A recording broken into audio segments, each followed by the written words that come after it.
Call the meeting to order. Mike, do we need to review Zoom procedures again? No, it's just us, so we're fine. Okay. All right. So I guess the first item is approval of the agenda. Everyone wants to take a minute to look at the agenda. If anyone wants to make a motion to approve the agenda, go ahead when you're ready.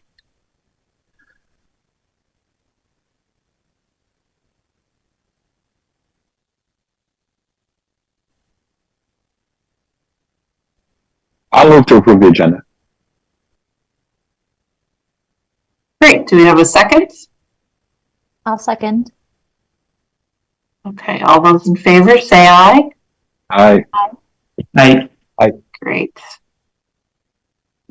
Okay. So the next item is comments from the chair. I don't have any comments. And then general business comments from the public. Do not see any members of the public here. So let's get to the discussion of the public input on the chapters that we've, the 3 chapters that we've had so far, the housing, arts, and historic resources. I was just trying to reread the emails before we started. And yeah, I'm not sure how to go about this, but does anyone have any general comments on the or things that you picked up on the public input that we received? We received several emails from Peter Kelman, one from Nikki Howe, and we received the comment from Joe Castellano, and also the TIF report. But that one was less specific to me to actual items in the city plan, and the one from Joe I thought was more general. And I'm not sure where we have specific references to the TIF. I'd have to go back and look. But anyway. Yeah, it's part of the housing chapter. It's in the housing as part okay. of the Country Club Road development. Okay. Thank you. Sorry, I'm not as up on the. Oh, great. Maybe. Okay. Do we want to go through, maybe just start at like arts and then historic preservation and then get to housing where we know there's going to be there's more comments? Yeah, that sounds good. So the consistent one in the arts was that it was too much about the visual arts, not the performing arts, or music falls under performing arts. And then also a lot of emphasis on public art, which I think is because historically this came from like the public art commission, committee, something. So that kind of makes sense. I'm not sure. I mean, do we just rethink many of the goals? Because most of the goals also seemingly are about public art, public visual arts.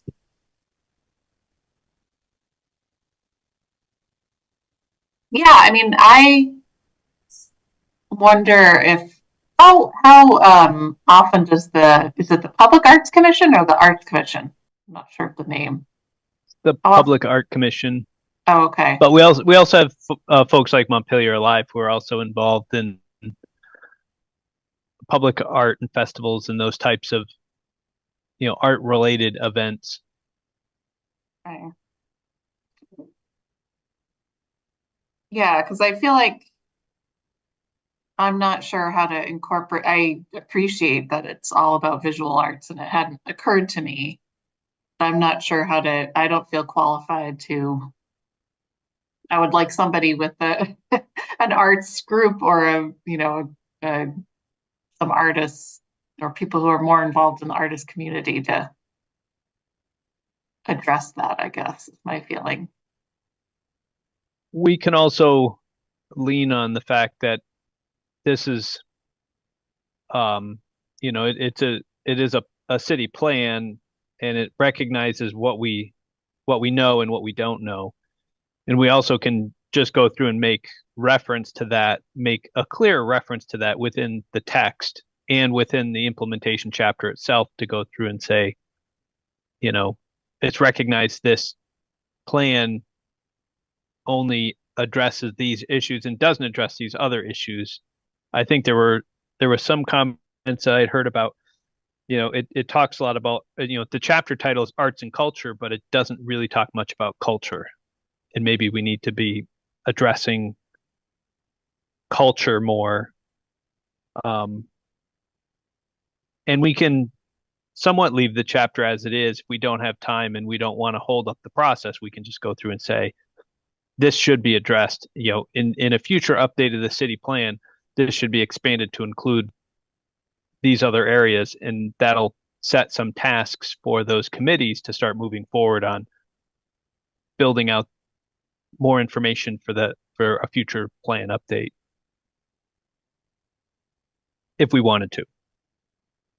Well, I'm also wondering if part of the issue is at the intersection between what the city is doing and the arts is really only happening in that public arts sphere. Like there's like the Lost Nation Theater, which I think gets a good, has like a good rental agreement with the city to be able to use the space, which is kind of the way the city is supporting the arts in that sense. But I wonder if the city really isn't doing anything outside of public arts to support arts and culture. And that's kind of what this chapter is exposing right now. Like, Mike, are there any other programs that could I even step back just a little bit even from there and just say, like, how do we make this a more of a living plan? Because if we have to have everything perfect, like we've already been working on this for 3 years, right? And we're never going to get it perfect. And at the same time, the city is so different than when we started working on this. Like, we've been through a flood, we've been through COVID, we have like hardly anybody walking in the downtown, right? And so, but it doesn't mean I think we should throw out the whole housing, everything that's been done already. I just think it's, how do we make the whole thing something that, hey, we can continue to add to this? And, I don't know, is that too burdensome for the city council to have to constantly approve edits or something? Or is there an ability to give some of these committees, right authority? I mean, I just don't know. I'm just, because I feel like there's so much that could be addressed, right? Like we want culture and arts, we want housing, we want all these things, but the environment's changing on us, right? And so how do we create something that's more flexible? Yeah, my hope is that this plan will start to operate in much the same way as our zoning regulations were. So we went from 2011 to 2018 without making any zoning amendments. And now we make on average, about one a year. So we're coming back every year with another set of changes. Sometimes they're fixes, sometimes they're typos, sometimes they're just policy changes because things change and we're trying to keep up with the times. I'm hoping that the city plan will be the same way, that we really haven't had a major update in 10 years, but really what we should be doing is every year tackling another issue. Hopefully our committees are bringing stuff to us, to you, to go through and say, hey, we just redid a new economic development strategic plan. And that would be a great time for the planning commission to sit down and say, hey, let's incorporate this in, and let's readopt the city plan or readopt the chapter for the city plan to incorporate what we learned in that process. But you guys don't have to do the EDSP. That's what somebody else is going to be doing. Or if the Arts Commission does something more, the Public Art Commission does something more, then we can come back and revisit it. Or the Housing Committee.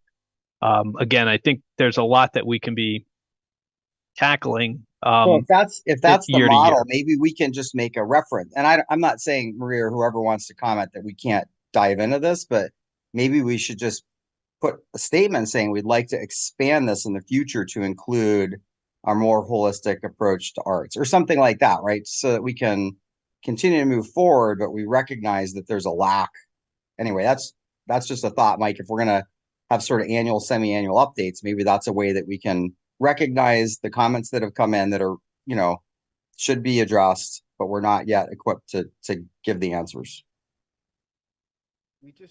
We can everybody hear me? I just want to make sure. Okay, now we can hear you. Okay, great. We just have to make sure we just build in it has to be dynamic, it has to be more nimble.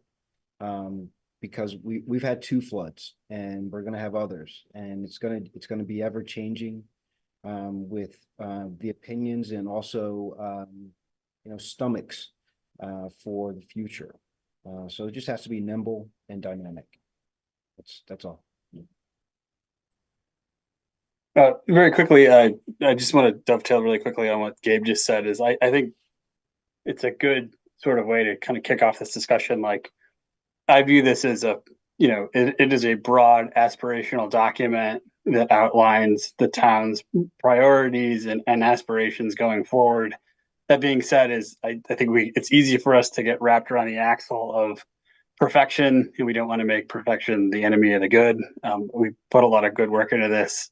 That's not to say we can't dive into these issues, but I do think that we ought to, as we move forward in this discussion, to sort of triage, like, what is the weight of some of these sort of comments from the public, and how much do we want to engage on them? Because I agree with you, Gabe. Like, I can see us spending a lot of time just sort of spinning our wheels around this stuff.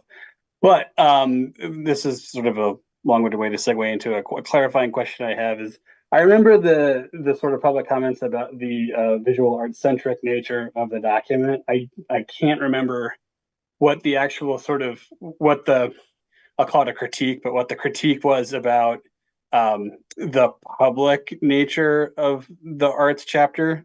Is the idea that it's lacking goals and aspirations to support private, like, sort of arts activity in the town? And if that's the case, like, I guess there's just sort of a threshold question to me, is like, is that a priority of the town? Because I feel like the Public Arts Council, Montpelier Alive, those seem to me to be focused more on what we would kind of call capital P public art as opposed to private art. Like, I take your point about, like, Lost Nation existing here and whatnot, but I mean, maybe it is, like you said, Gabe, is just make a quick reference to the fact that we do have, a substantial sort of private art activity going on, and that, the town supports that through things like leasing out space in City Hall and things like that. But I don't know that there's any sort of unique goals and aspirations we need to tack on to what we have. I think we have a fairly comprehensive approach to it, but that's my 2 cents. Well, I mean, I think that is the issue, is that our aspirations are to support arts and culture in Montpelier. And of course, that's part of a livable community. Like, there's all this, like, wonderful language in the storyboard, but then when you look at the goals, it's only talking about, like, the visual public arts. And as I think 2 people said, like, there's only so much canvas in the city for public art. So you need to be able to support, or encourage the support of private artists. And private artists are leaving Montpelier. It's too expensive. You can't get studio space here. It's like not an easy place to be an artist. So I think that's exactly what they're saying, that, like, it can't just be public art. The city, if it really wants to encourage arts and culture to make Montpelier a well-rounded city, that public art isn't enough. Yeah, I guess I would follow up to just say, agreeing with Maria, there are a lot of some other communities would probably lean heavily into you get these buzzwords that come up every once in a while, and probably about 10 years ago, the buzzword was, the creative economy. And, communities that have a strong creative economy generally are doing better. And, this was especially like during the recessions in these parts, there were a lot of stuff that came up that, was the places that had the creative economies that were doing better. And so there was strength in trying to go and encourage, and what could we do to enable these small businesses, these creative thinkers and creative people to succeed. And a lot of it needs the non-traditional, it's not just office space, it's worker space. And so there was kind of a lot of pieces around that would say, okay, how do we have a successful creative economy? In our case in Montpelier, how could we have a more successful and vibrant creative economy? And that comes down to studio space, worker space, and all the secondary impacts that could bring. And the question, I guess, would be, so if the storyboard's good and we're just missing out an implementation strategy, we just may go and make that comment, getting a little bit to Gabe's, a little bit to what I had mentioned earlier. We may just go and reflect the fact that, here in our storyboard, we've talked about all these things, but our implementation strategy is lacking because it's lacking in these areas. This implementation strategy leans heavily on the public art master plan that was adopted in 2019, but that plan did not look at all of these other pieces that would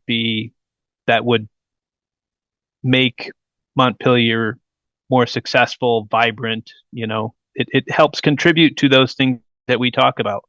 We want a vibrant downtown. Well, a vibrant downtown probably you'd expect is going to have something to do with the arts in a lot of different ways. So let's see what we can do to build out our plan to not just be public art, but to also be these other things. And we can go through them and work through them and tick them off. But we don't actually have to go and develop that plan now. We just really have to reflect the fact that our implementation strategy isn't capturing everything that we would like it to.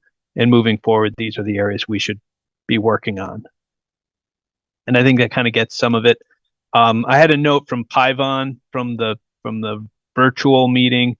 Paivon, we've mentioned most of her comments, but one she also mentioned was missing support for artists. And I think that goes a little bit to what I just mentioned with that support for the creative economy. There's, if we want folks to succeed here, then we have to find ways to make it more affordable for that to happen. And our current plan, our current city master plan that exists, there was a lot of discussion of turning Berry Street into kind of an arts area, but hasn't really worked out that way. Hasn't really kind of fallen into that. But that was a discussion at that time. There also was in the existing plan a lot more conversation about culture. There was a lot more. There's lists and descriptions of all the churches and all the different groups and all the different things, and we haven't really gotten into that in this plan. I don't know if we want to, but that, as I said, was just where other communities, other times, other places can explore things differently. Carlton, I saw you were trying to get in.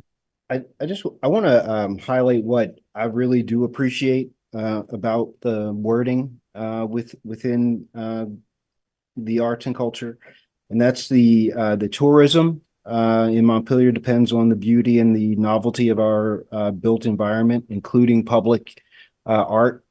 I've had a lot of discussions with people. We need to also, I think we all realize actually that state workers aren't going to come back with the force that they were before in the past, and so we need to start kind of turning the ship towards tourism, and that's really a good part. Another part I wanted to just highlight is the fact that it says the arts and culture plan relates with the transportation and utilities chapters by enhancing ordinary practical infrastructure to make contribute to make it contribute to the aesthetics value of the city. We need to bring in more dollars other than finding other ways to raise the taxes, and so that's a great piece right there as well. And so I just want to highlight those great points.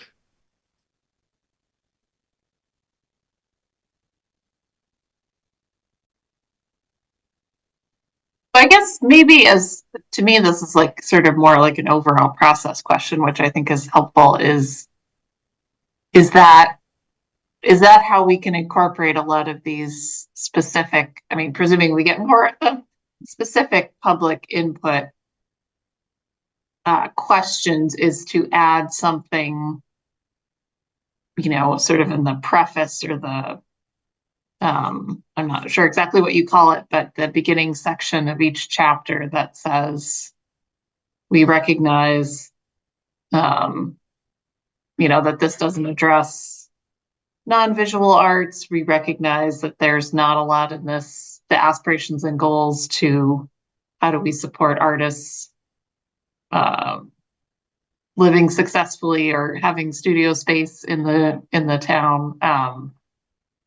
So just as a general process question, does everyone feel good about that as a way to kind of incorporate the public input?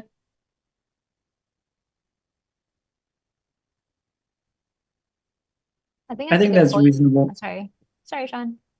That's right. I was just gonna say that I think that's reasonable, and that it kind of meshes with the fact that this is kind of needs to maintain its generality, and not get bogged down in too many specifics, so that it can be kind of flexible, and recognize that it's constantly a work in progress.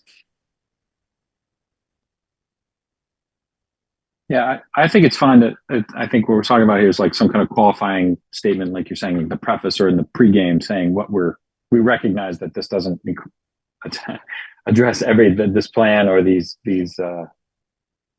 doesn't deal with every issue having to do with art in Montpelier. But as I look through the arts and culture, the goals and the implementation stuff, it does go beyond public art, but it looks like we started with what we know and leveraged the expertise we had on hand at the time. I don't know. I'm looking back. It seems to me that's what Mike, and others that were on the commission before. It seems like we kind of built on the expertise we already had, and not to say we couldn't, like we said, put in a qualifying statement. I think that's a good way to deal with it, because there is a lot. We could add tons to this, but we'd be here forever.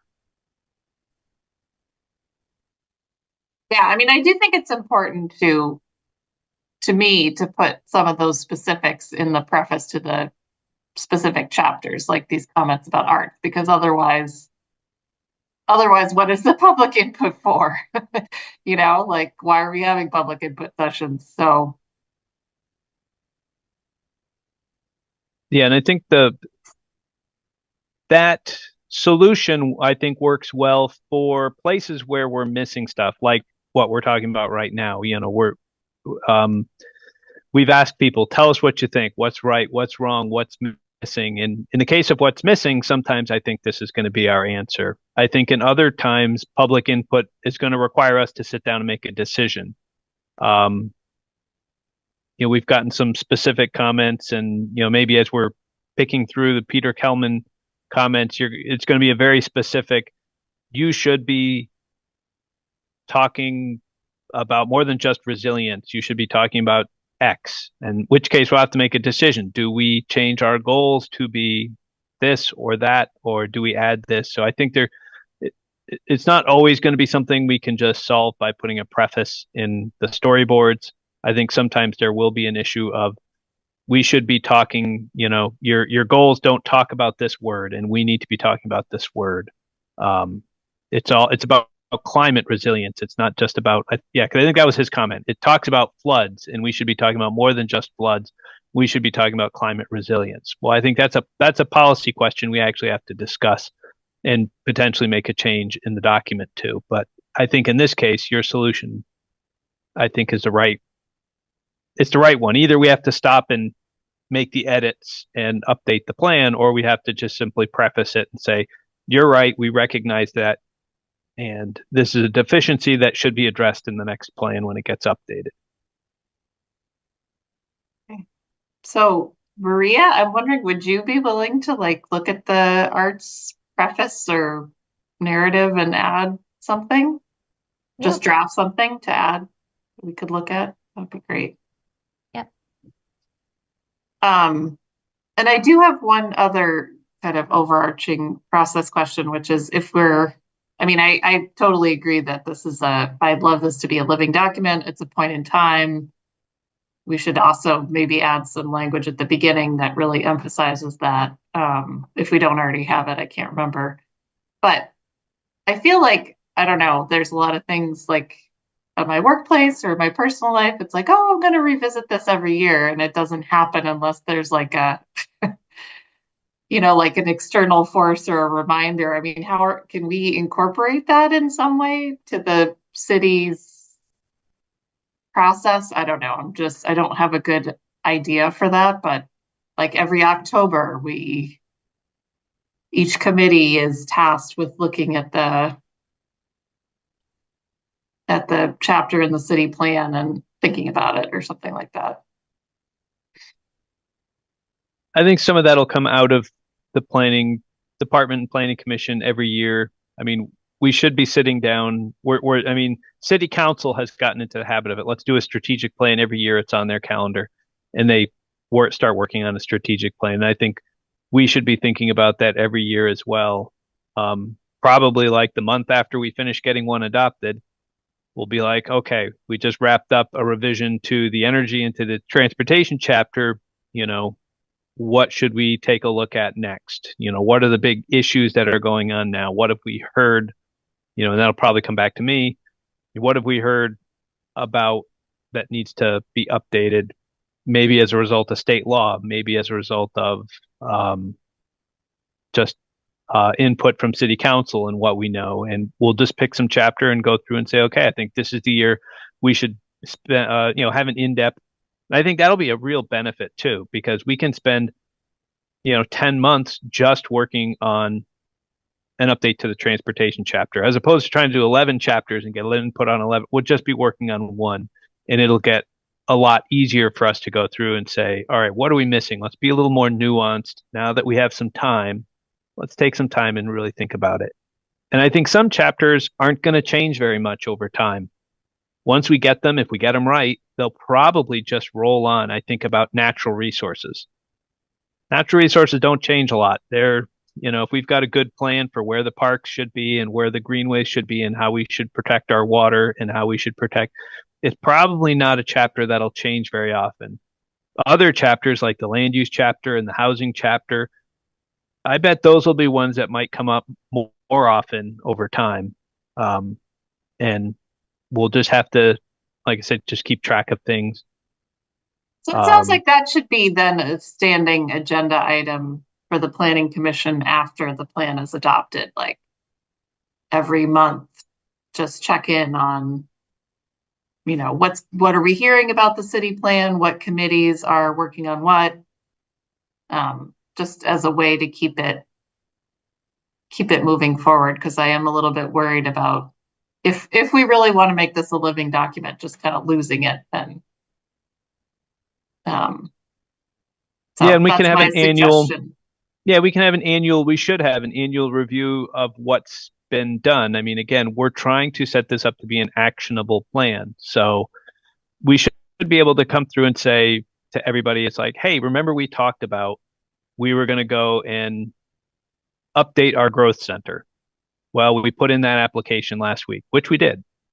So we're renewing our growth center application, and that's going to have a request to expand the growth center into these new areas, which will, isn't right now, but hopefully will be consistent with the new city plan when we adopt it. So those are the things we should be able to go through and check the boxes. We put in the plan that we were going to do this.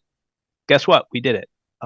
Which means, maybe when we hit a major milestone, now we're going to have to go back and revisit that plan because, I think it'll be a couple of years down the road, but if we've got housing being built in Country Club Road, well, that's probably a significant time to go back and say a lot of our plan was based on getting this project to the point where we're building housing. Now we're building housing. Let's go back and see what else we could be doing now that is done. We should come back to the table and sit down and say, all right, now what? Did we solve our housing problem, or do we need to do more in other places?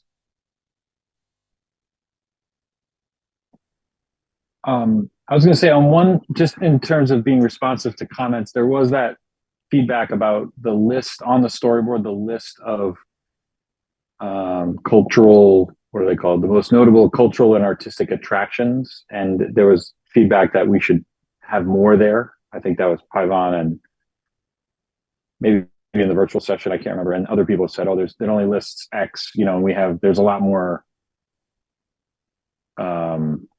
whether it be galleries or, other cultural or artistic attractions in town. So I didn't know if we were inclined to add to that list that's currently on the storyboard.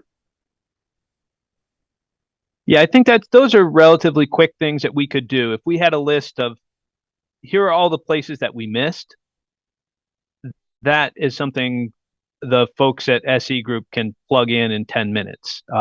If that's just a matter of dropping a dot and putting a name on it. So yeah, if we've got more locations on the storyboard, that would fill in. I can do that when I look at the storyboard.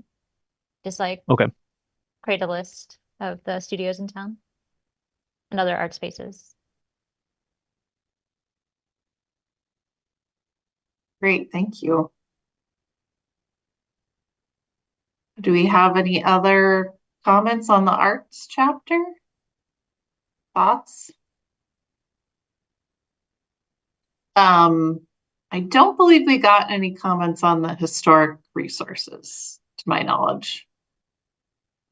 So I didn't get any, but I know the Historic Preservation Commission was going to be trying to take a look at it. So they'll probably get us some comments written at some point. But that one I always thought was in pretty good working shape. I sent them a couple of comments, SE Group, a couple of comments.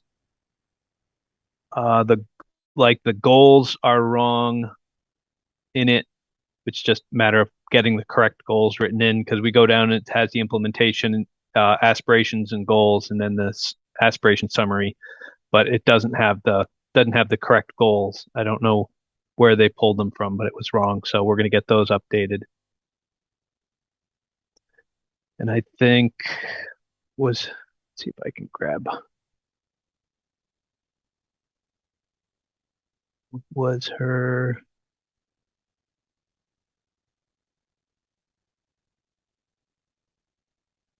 we were going to add the National Register boundary on as a continual piece within the storyboards.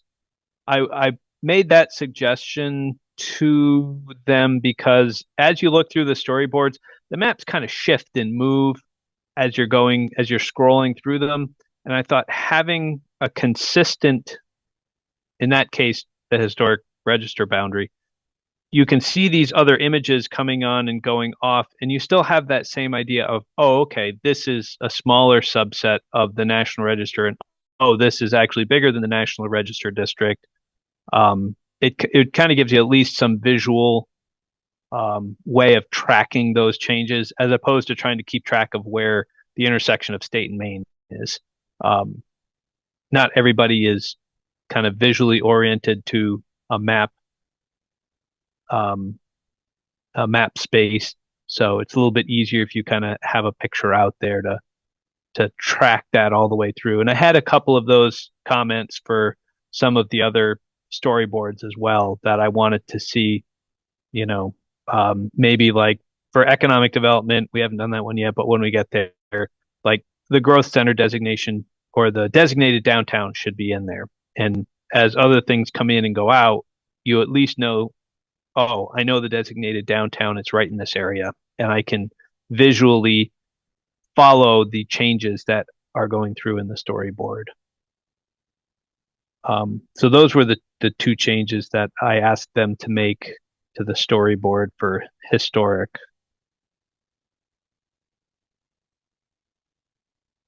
And I don't think we got any other comments, but that one had gotten a lot of input before, so.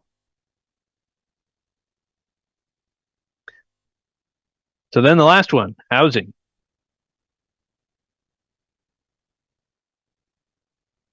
Is there a way to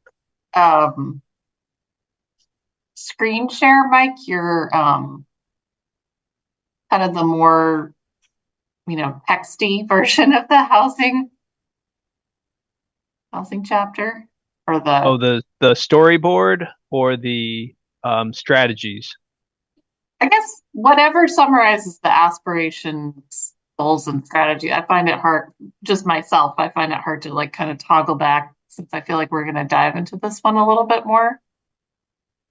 If that's okay with folks, if you can screen share something that whatever the best sort of visual is for the.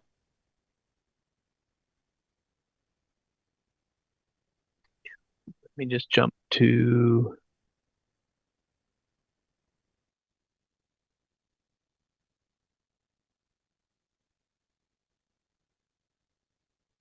Where is she?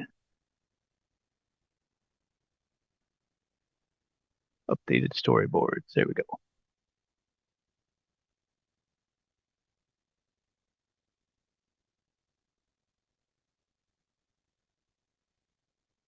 Make you bigger.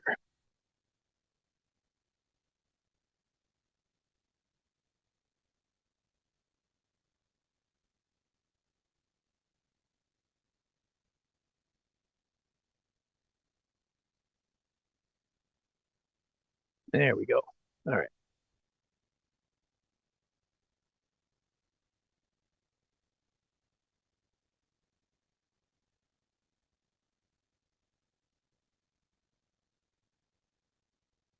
Okay, let me close a couple of you guys down. So this was historic, and this was housing. Thank you. I can zoom it out or I can zoom it in a little more if you want, but so these were the aspirations and goals.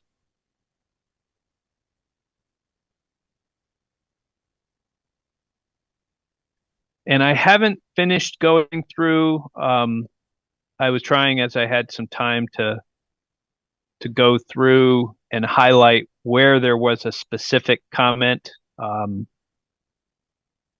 There's a lot of commentary and discussion of philosophies in Peter's comments, but trying to parse out where there's a specific recommendation for what we should be making a change. So we'll have to finish going through all those. But again, I haven't. Can I just ask? I just want to go on the record and say that I did appreciate Mr. Kelman's emails. I did read them. I in the last meeting, coming up to speed to, like I've stated before, some of the legacy things that are going on that can sometimes not allow the communication to go forward. We should really address some of those things as well.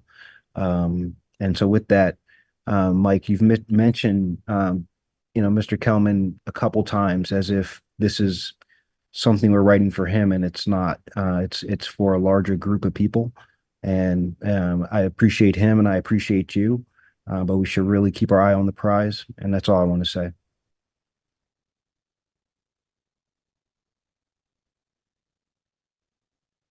No, that's fine. I've just mentioned to everybody that if people spend the time to write comments that I would review them, we would review them. Doesn't mean we'll make changes because of them. It just means that we'll recognize, yep, that's a valid comment, or that's not something that we're going to make. As was mentioned earlier, one of the other comments that we received was from Joe Castellano about the use of TIF.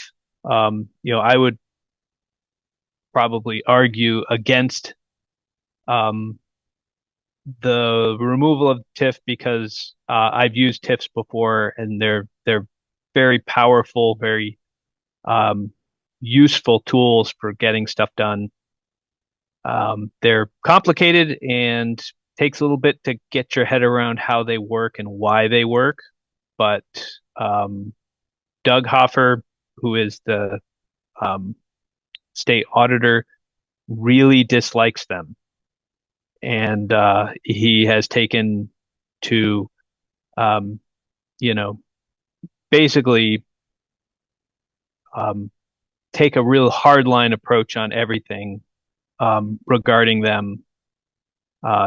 State law a lot of times can be gray. It can be read either as an A or a B. And so, those of us who had TIFs, we'd work with the state to go through and say, we could read this as A or B. What do you think? Well, we'll go B. And then we would have the auditor come in and say, well, you should have done A.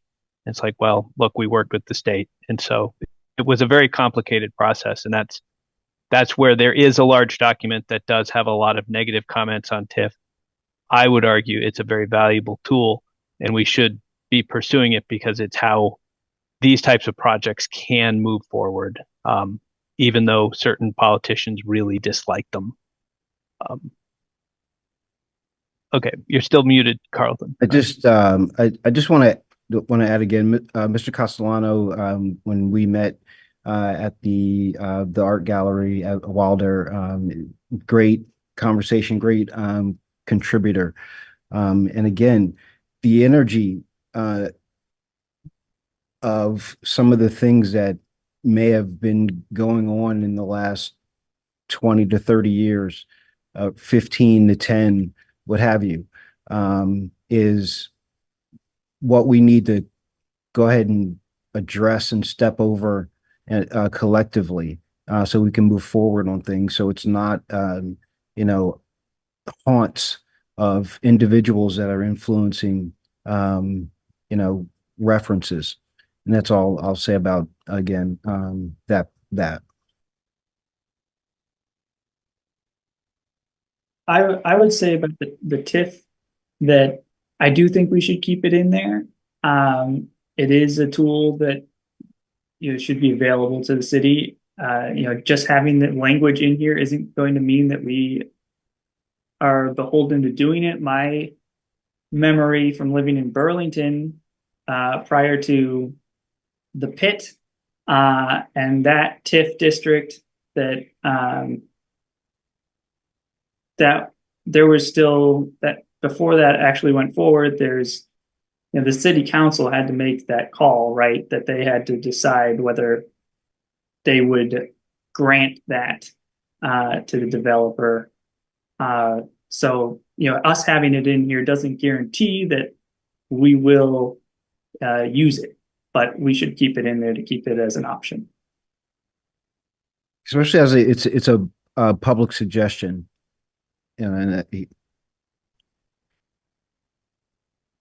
I read through the auditor's report on TIF. So I think Joe mentioned that there's a potential for increase in housing or an increase in property taxes, which is like a hot button issue right now. But I was very confused from the auditor's report because it seemed as if, it seems as though they found that property taxes increased like literally by pennies.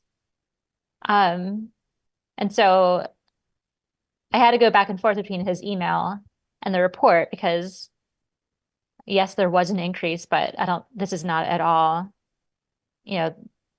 what we are talking about when we talk about property taxes increasing. It's not an increase of pennies, So, I didn't find anything that remarkable in the auditor's report that would make us want to take away the TIF. I just echo those same comments that have already, been thrown out there in terms of leaving it as a tool. If you think of Country Club Road, it's going to require a TIF, right? The city's going to have to vote. And then if there's bonding, the people will vote. And so there'll be lots of opportunities for people to argue the pros and cons of whether we want to move forward in expensive projects or not. What's the cost benefit of that? And, but to leave it as an option, I think is important.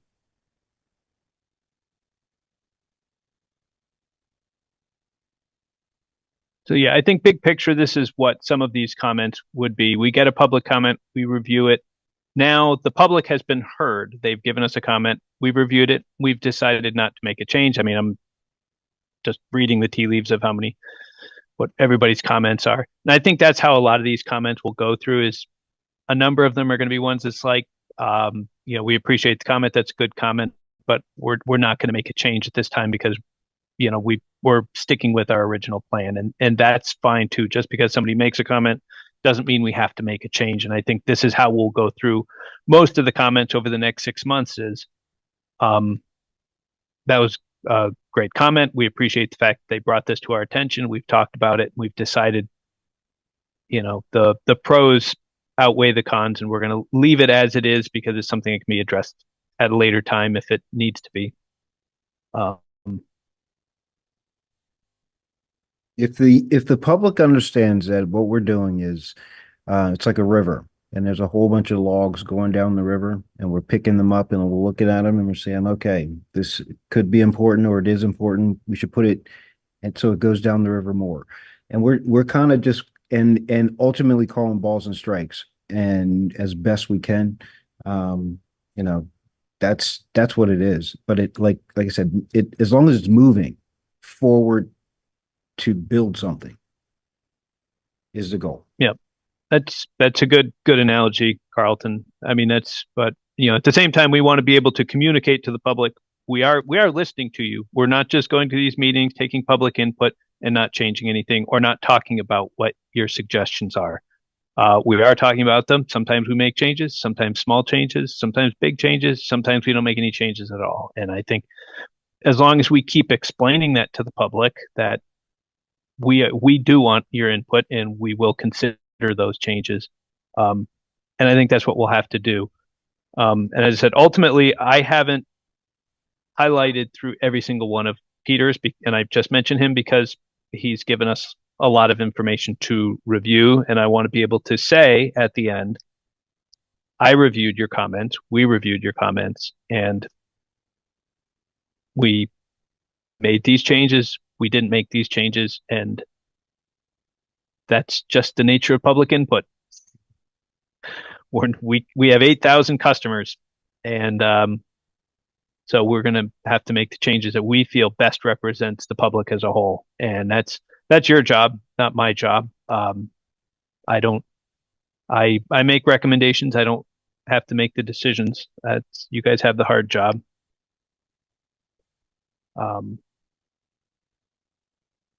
So I didn't know if anyone else went through. Oh, go ahead. Oh, I was just going to say that I feel like I read Peter's comments pretty thoroughly on his overall sort of process critique and suggestions, but I did not get a chance to really dive into the specific housing comments. So I don't know if we want to try and go through them here, because you said, Mike, you hadn't quite gotten through them either. So I hate to postpone it, but they're great. But yeah, the process, I must have grabbed the same ones you did, or I got through a bunch of the process ones, most of which were, I don't think we should abandon the storyboards to go to a print version in order to make it easier for the public. I think, but that would be my opinion. I mean, so he had process questions. Here's a better way of doing it. Here's the way you should be doing it. I'm not entirely convinced. I've done a lot. I've been doing this for 25 years.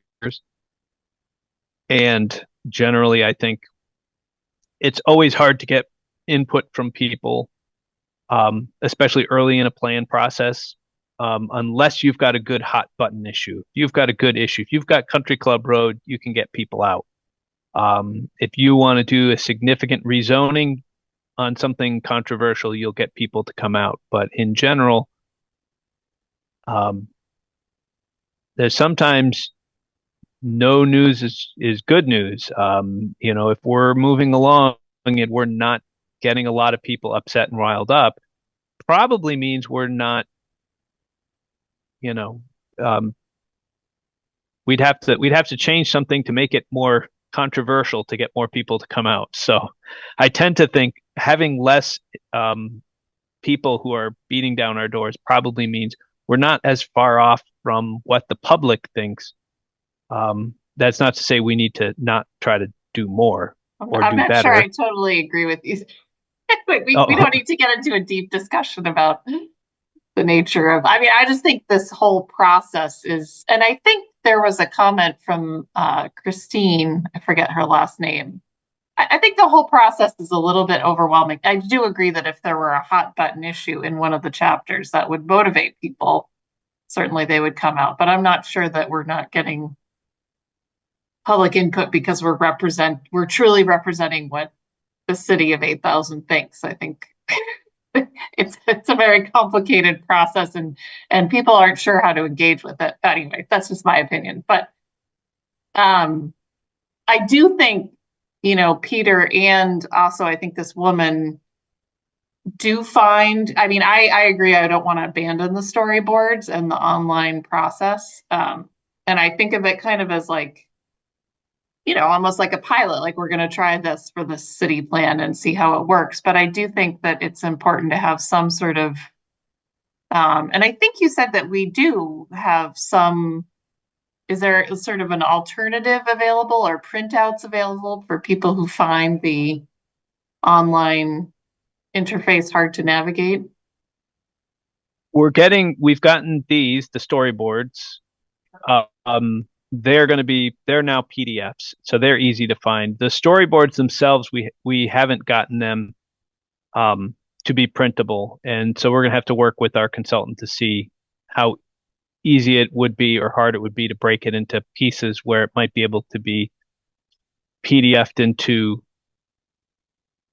some type of document that can be downloaded and printed.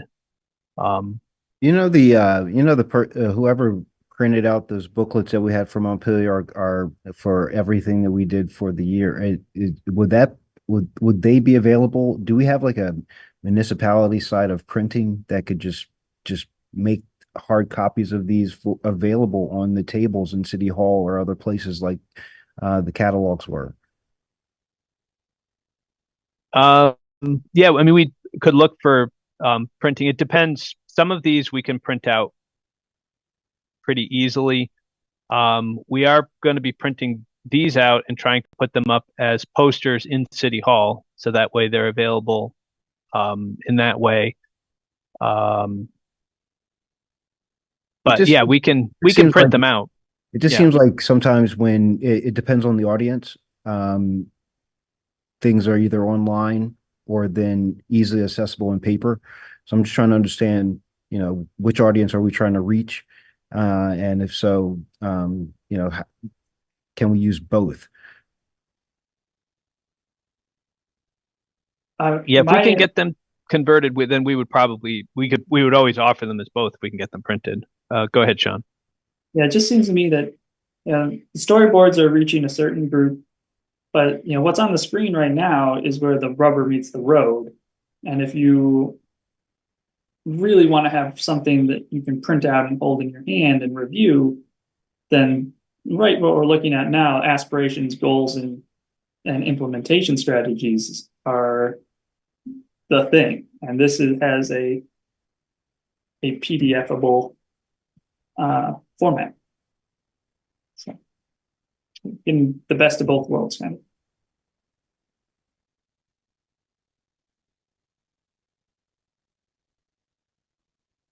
Yeah, and I'll keep working to see if we can get the other one to be printed out. It won't fully capture everything that is in the online, but at least it could capture the text portions of those.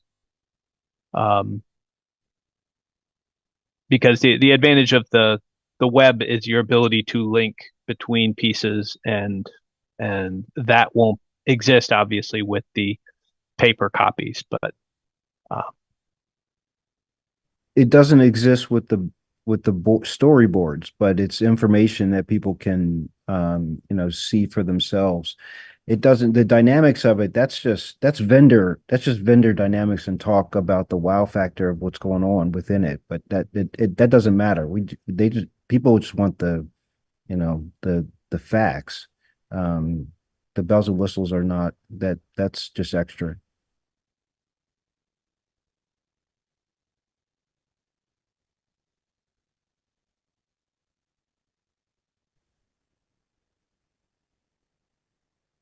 So there was a comment from Nikki Howie saying that the neighborhood development area program should be a higher priority?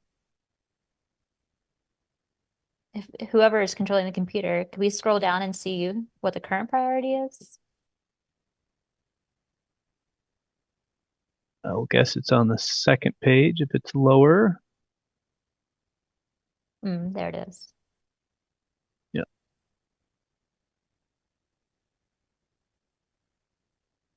Looks like it has. Sorry. Oh, I was gonna say it looks like it's got a couple of these that maybe this is an older one. There's a higher priority on the second page, should be on the first page. I'll have to go and see about that one. But so yeah, and so the neighborhood development area, the NDA, it's a good suggestion that maybe it should be moved up.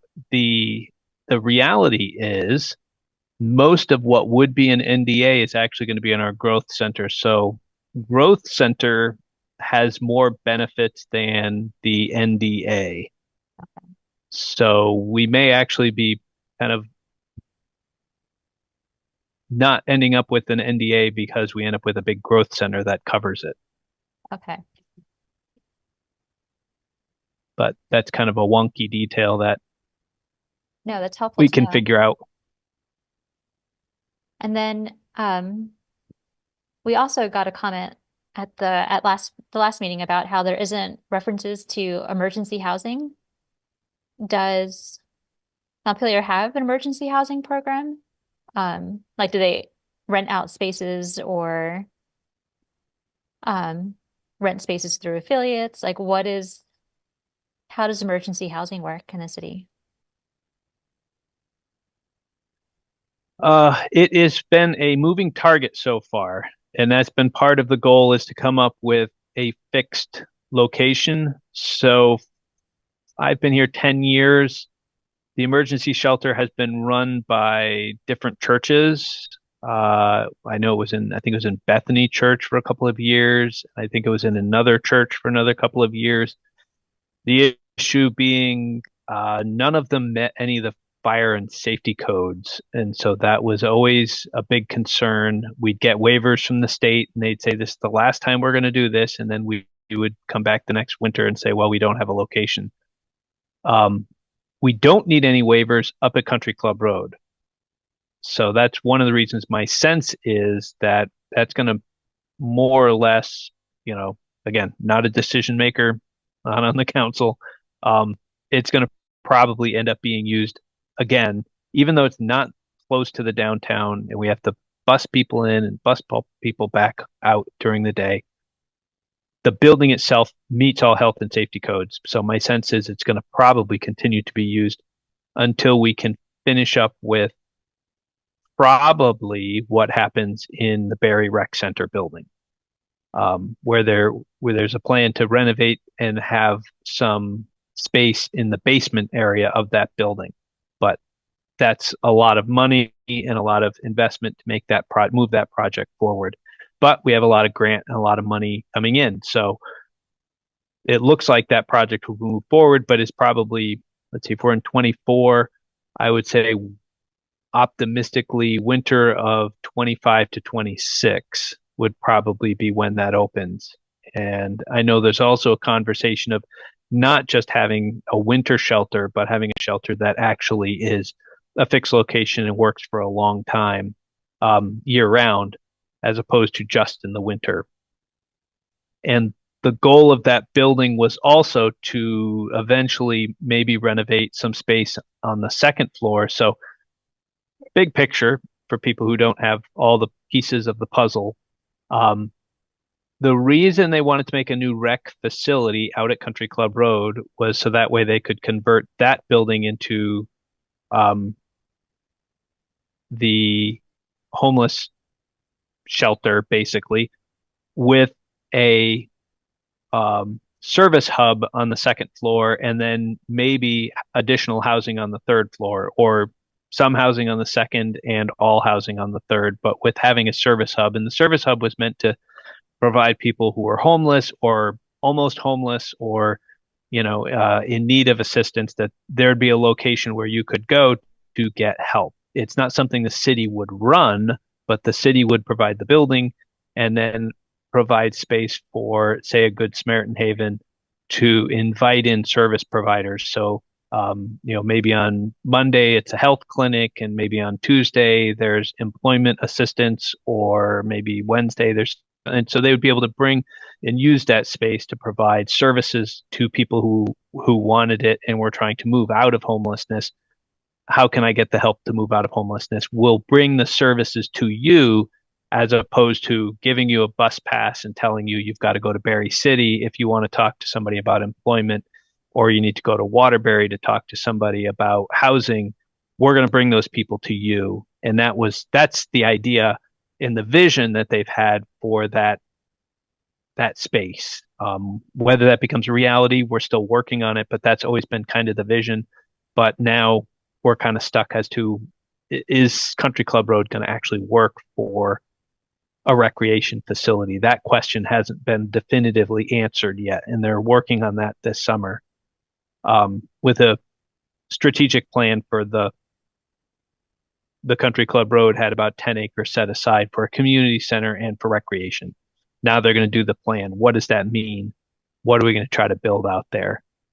So big picture for anyone doesn't have all the pieces. That's how and what we've been talking about. But I think Rick was right. We haven't located, and we didn't really reference our emergency housing because we really haven't had a location. But we could certainly go through now and tag a couple of those places that we do know about.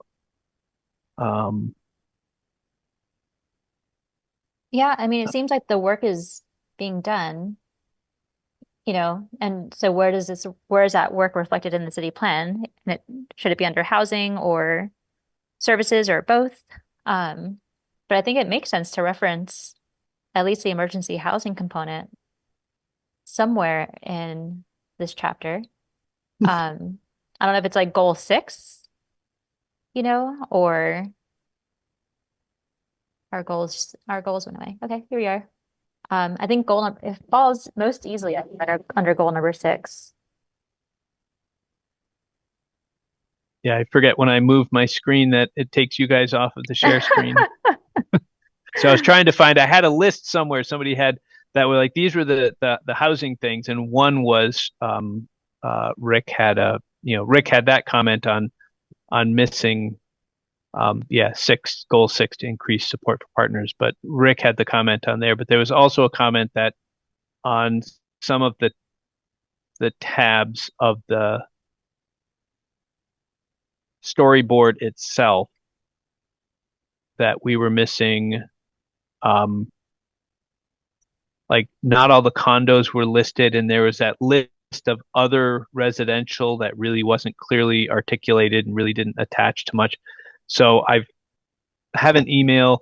We're going to try to work on that. It looks like the database they were pulling from wasn't, I was thinking they would be pulling from the grand list, the assessors list, and they didn't. They were pulling from a different list. So we're going to try to get some better data in there for where are the accessory dwelling units, where are the group homes, where are all those different things that didn't seem to quite match up, especially condos. It seemed to have this box for condos. You could click on condos, but it really didn't show all the condominiums that existed.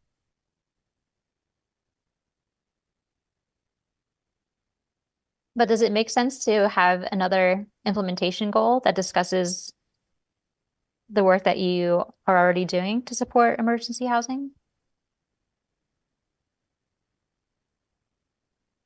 It seems like it's something the planning department is actively working on, but it's not reflected so far. Yeah, I think it needs a strategy. I think that plan for, remember how we talk about, there's a typo.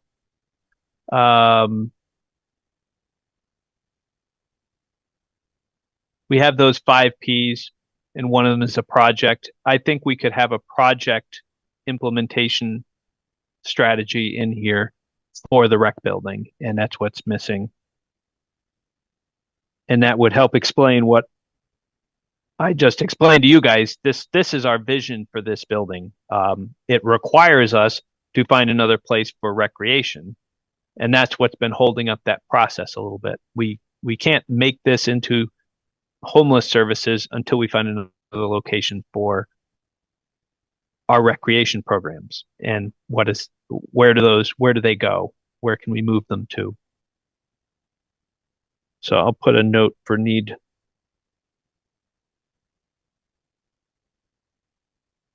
Rec center project, emergency housing.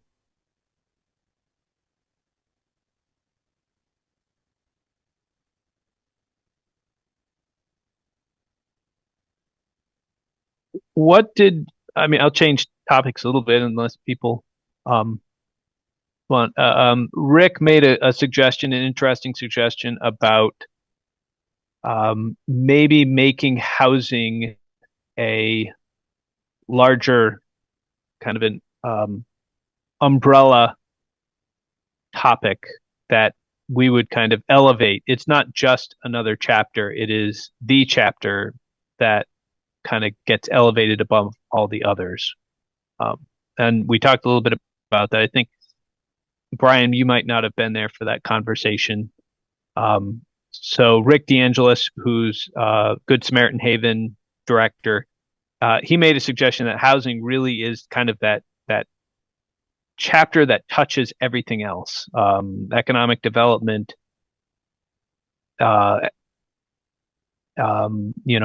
community services, it just touches on everything. Housing affects everything. And we should elevate that rather than just having 11 different chapters all the same, that we should kind of call this one out as a bigger chapter. And then maybe that I mentioned that maybe that would then change the synergies part. We currently have a synergies that talks about 5 of the other chapters. Well, we actually could expand that and talk about how housing affects all 10 of the other chapters. And that was just a suggestion that we floated that we could maybe change. Can you hear me? Can you hear me? Okay. I just want to piggyback on that and bring up that in that last meeting at the country club that we had, Maria had a great suggestion that, like we're running into this now with the arts and culture. We're running into it with the house. Nothing really happens without equitable housing and, affordable housing within Montpelier. So it's more like doing this after we do this in everything that we do, so that we again focus on the true need before we highlight some of the things that people really want, because the workforce can't live here to give the people who want it that experience.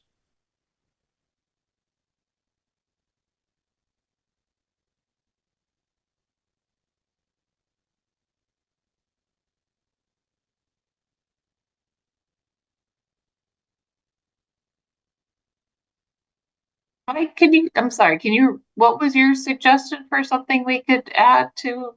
It wasn't my suggestion. Okay. It was Maria's suggestion when we were up at the country club to each chapter focus on housing because that's the main issue within Montpelier.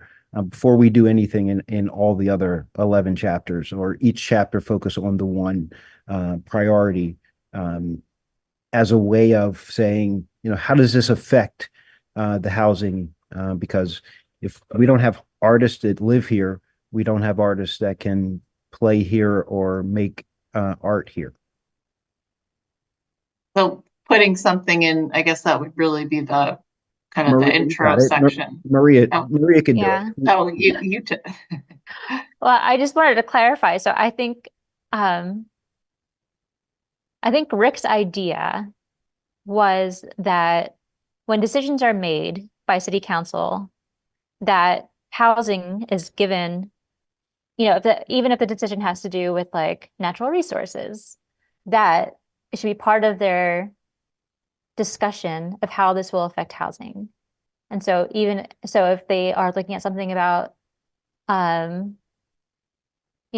energy, like how to make homes more energy efficient. That as they discuss that, they are also considering how this is going to affect future housing or housing costs. And I mentioned that I used to work in federal regulation. So whenever people in federal government write a new federal regulation, they have to specify how it's going to affect small businesses explicitly. So this is even, like it's entirely, if you think it's entirely unrelated, like, fuel economy standards. But there is still like a little tentacle that touches small businesses because obviously small businesses are one of the consumers of vehicles. And so I think the idea is that you might think that you are, since the sprinkler program is right here on screen, that if you are requiring sprinklers in, commercial buildings or residential buildings, that it sounds great. Like this is a great thing. We all want sprinklers. We all want safety. But what is the effect on future housing? Is it going to make it so prohibitively expensive that we won't actually build any new housing? And so I think Rick has a very good point that when decisions like this are made, I think there should be an eye to how this will affect the development of future housing. If a new historic district is identified, how is this going to affect the development of future housing? If new transportation, new roads are built, how is this going to affect future housing? Like everything comes back to everything affects the development of future housing. So I'm not sure how we incorporate that into the housing chapter because this is kind of like more of like an overarching way that, the city operates as opposed to just like part of the city plan. It's a different way of decision making, I think. I think that's what he was trying to get at, but I don't know how this becomes part of a city plan. Yeah, I think that the way it would fit into this format here, the strategies. Again, the 5 Ps. One of them is policy. So the policy P is how we spend our money, how we use our resources within city government. How do we use my time? How do we spend our tax dollars? So one of the things that could be in here is a housing policy about having those impacts. So every time we, as staff, put together something that goes to city council, we have to fill out a staff recommendation form, and it has required boxes. So if the city council passed a policy, we could actually have to go in on every single time we send something to city council and say, how will this impact housing? It may have a positive impact. It may have no impact. It may have a negative impact. It may have an unknown impact. But it forces you to start to put that in writing, to go through and say, okay, we're going to be amending the building codes in this way. What do we think the impacts are going to be? Well, it'll probably help it in this way, and it may hurt it in this way, but at least you're making an informed decision of what impact it might have. And then city council has that information in front of them when they're thinking about it. It's already been articulated by staff. Here's what we think. Sometimes it may have no impact. We're going to change the speed limits from 35 to 30 miles an hour on this road. Impacts on housing? None. Or maybe somebody can come up with something creative and say, well, it might have an impact. But other things, as we said, our tax policy, our zoning, how we change our zoning regulations, how we. So is that a city plan issue, or is this a statute or something that city code that we should be recommending? I mean, it seems to me like it's something regulatory, not planning. It's not really it's not really regulatory. It does fall into the plan. So we do try within the city plan to capture things we are doing already and new things. So in the plan right now, that would be a new policy. And if we implemented it, we would just, in the future, it would just stay on there as a continuing policy that every time we have these decisions, we have this on our, or that's probably how we would implement it, is we would insert that into the language of all of our cover sheets.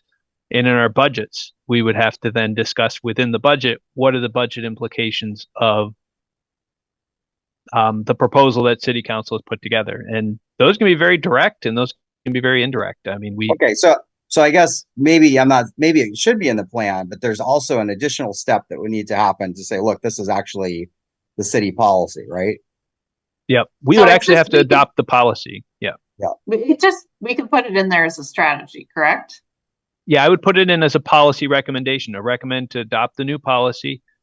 And then we'd have to come up with some language to describe what Maria mentioned. And really, this is what we want to do. And we want to force staff to make these decisions. So that way, housing impacts are at the top of everybody's list. And city council may eventually vote no on adopting that policy. And that's perfectly fine. We're putting together our planning commission plan for how we think we're going to best achieve our housing goals. And city council will eventually adopt the plan, and they may have not end up adopting all the pieces in it. They may, eventually choose not to adopt that policy.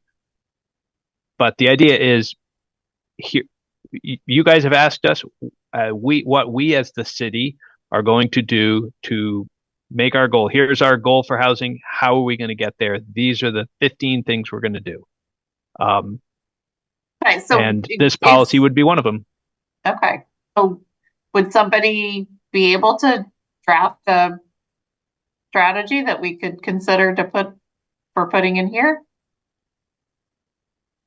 Is that Mike? Is that somebody in Mike's department?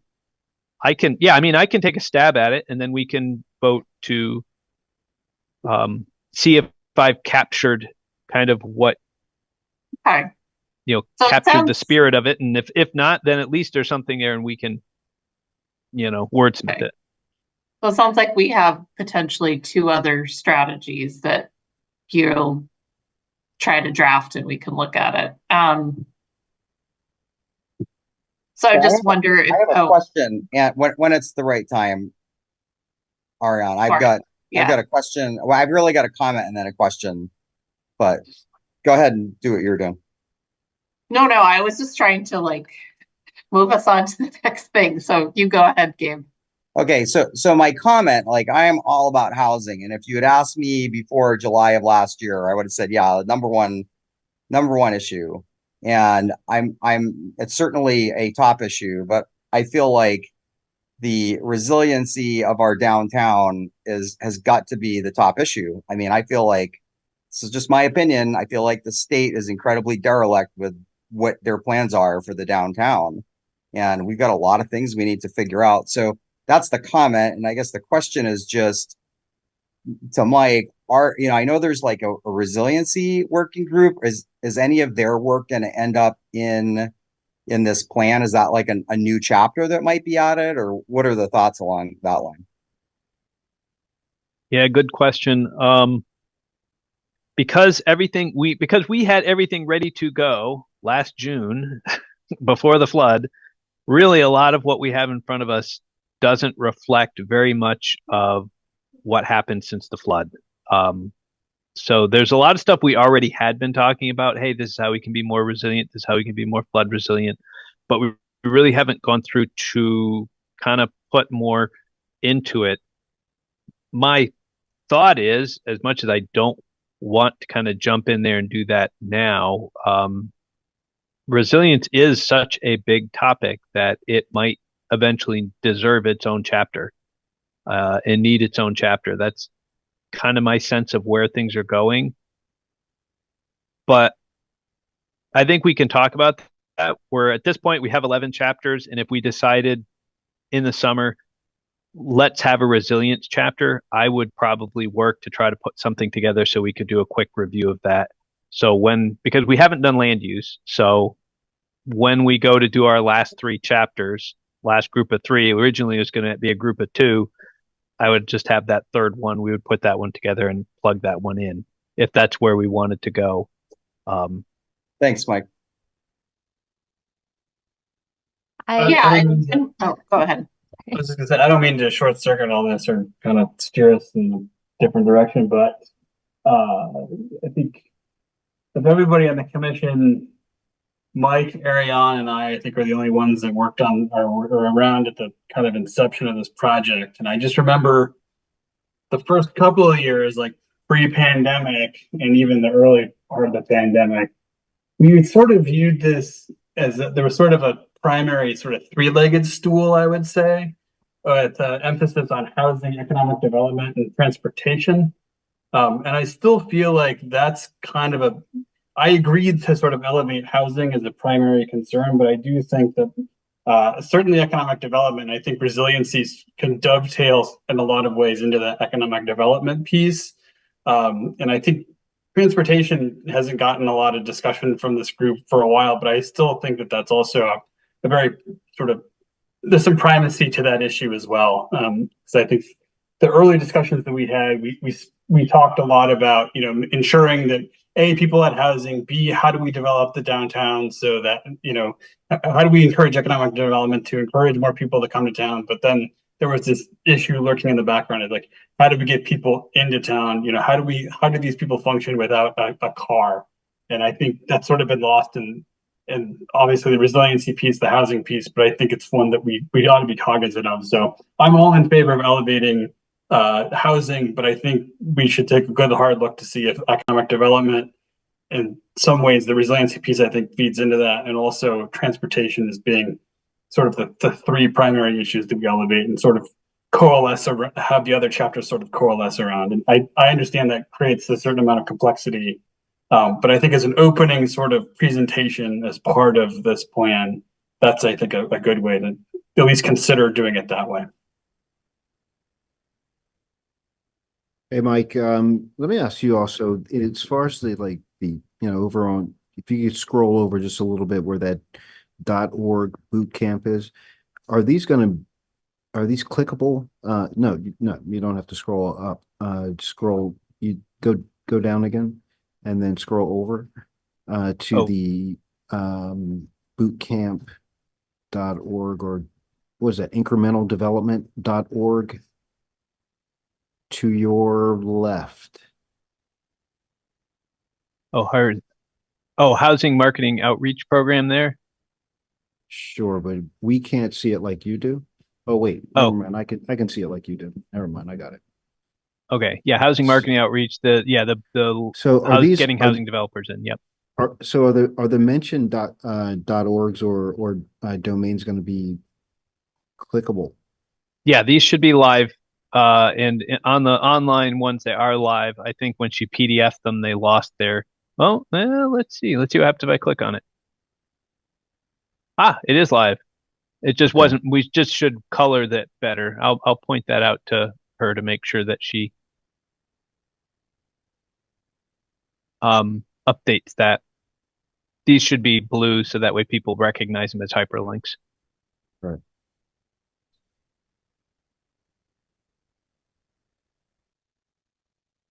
I'm sorry, Ariane, were you going to say something? Oh, I was just going to say, on the topic of resiliency and climate change, I looked through other cities' city plans to see what they did, because I think this is something that we're going to keep hearing about as we have these meetings, everyone. And I think there's this, I think it's also like the tone of the people giving these comments.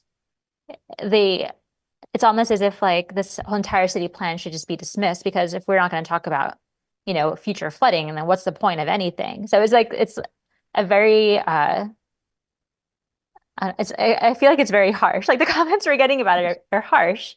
And I think it's like pent up anger. What's that? He said pent up anger. Yes. I said it's pent up anger of like 20, 30 years of like, we're like, hold on a second. It's a log going down. And they're like, no, it's a waterfall. It's a waterfall. It's happening.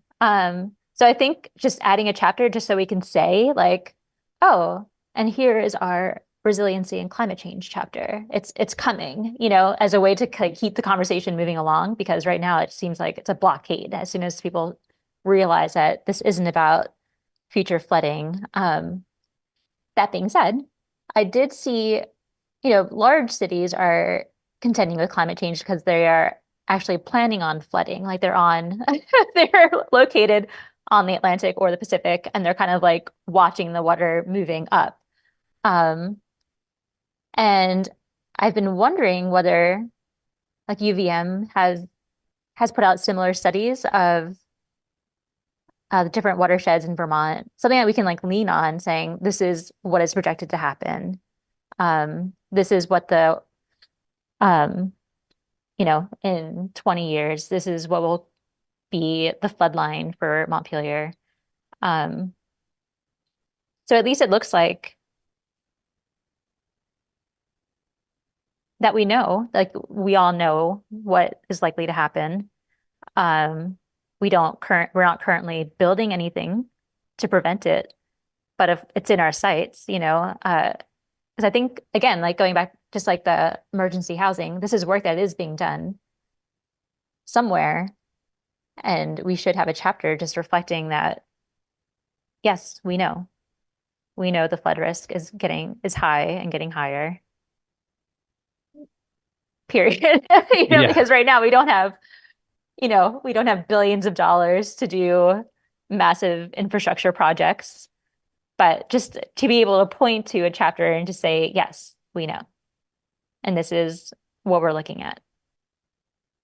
Well, and Yeah. it does probably dovetail into some of the economic development part too, because I don't know the actual number of state employees coming into the city, but it's if it were 6,000, in 2019, it's probably, 1,500 today, right? And they're probably not coming back. So, I mean, I think all of those things, again, when we started working on this, those data points didn't exist, but we have them now. And I know there's a committee somewhere talking about all these things, and they probably could get a heads up that, hey, we're probably going to come look to you later in the year to ask for some input, and maybe it's going to be something like, like we talked about with the arts where, hey, we're working, there's a lot of things in progress, but this is the placeholder and here's what we know now. And it's incredibly important that we focus in on it, but more will follow. Yeah, I don't think we'll have a fully built out plan of what's going to happen for the implementation plan. A lot of it is here's where all the studies are and here's all the information we need to know before we can make those. I mean, unlike the coastal communities have to deal with sea level rise.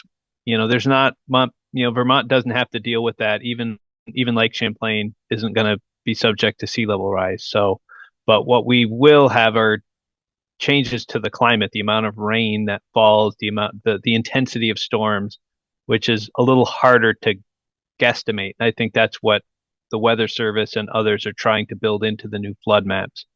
But yes, we do. We we required people to build 2 feet above the um what's what we call the 100-year floodplain, the 1% annual chance event. But we're building 2 feet above that, which is a foot above, if you were looking at things elevation wise, you got the 100-year floodplain, the 500-year, the 0.2% chance is usually a foot above that for Montpelier. Depends on where you are in the city, the state, the country, but usually it's about a foot higher in Montpelier. So we're actually a foot higher than that. So we're really trying to, it's not going to mean it won't happen or never happen, but we've really kind of set ourselves up in a place where we think that's the that's that's the balance between cost and safety. We could make everybody be 3 feet above, but that's extra money, and makes it that much harder to develop. So we've made a decision that's where the balancing point is going to be. But having a chapter would give us the opportunity to have those explanations. These are all the things we are already doing, but obviously it's not enough. And certainly, as Gabe points out, resilience in climate affects everything, including economic development. That one flood, I've heard various numbers. I'd love to see a final number come out on the economic impacts just for Montpelier. I've heard numbers between 60 to $90 million were the losses. Now there were some insurance, but a lot of those were just hits that businesses took. And You can't suffer that too many times before you're gonna not have a vacant downtown. There are communities that have had 100-year floods happen 3 times in a row, 3 times in 10 years. And I don't know how we'd survive if we got that. That's why we're pushing so hard. We need answers, we need solutions, and we need to start floodproofing these buildings so that way, the next time it's not $60 million of damage. We're probably still going to get damaged, but we can recover from $10 million in damage. But we can't keep taking $100 million hits and expect our downtown to keep bouncing back. That's really asking too much. We need to be more resilient, and it is going to be a key piece. But as Aaron points out, so is transportation. All the stuff we talk about. Transportation is your day-to-day stuff. Resilience is that thing that hits you once every 15 years, 20 years, hopefully every 100 years, not that often, but transportation is every day. And we'll get to that chapter next. So FEMA is saying that they're going to run out of money by August at this point. And we really need to focus on it not being resilience. It needs to be fortification. Because resilience is not it. And we also have to have a more robust discussion on realistic solutions regarding other land possibilities, because we've been doing this since the 1800s. And, I'm in the library now. It's in the historic, I've read all the books. And so until we actually get realistically minded, we're doing the same thing everybody else was doing in the past. So fortification rather than resilience, because we've heard that before.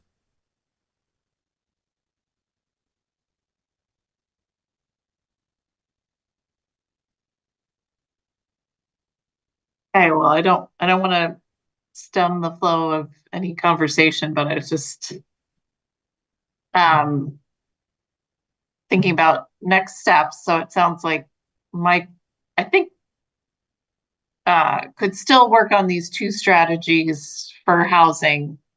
Gabe, I hear you that you might not be comfortable with the housing, the strategy about housing being considered in all organization or all decisions. Sorry.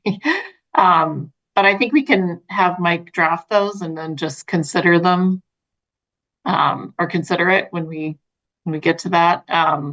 If that sounds good. And Aaron, I kind of hear you saying the same thing, that you're not sure you're comfortable with it, but I feel like it's worth. I'm not opposed to it. I just think that there are other things that also are very important, right? So no, I'm all about Mike drafting that, and let's take a look at it. Okay. Yeah. And I think, we can, I think both you and, Aaron kind of referencing economic development, and then Aaron also talking about transportation. So maybe we can think more about how to, if we want to highlight those in the beginning section, or how to kind of, focus on those. And then I personally agree with Maria that I think, a resiliency chapter, if Mike is up to, drafting that. And I assume that some of that can come out of the working group. That's not, I don't think, formally a city committee, but they must have some,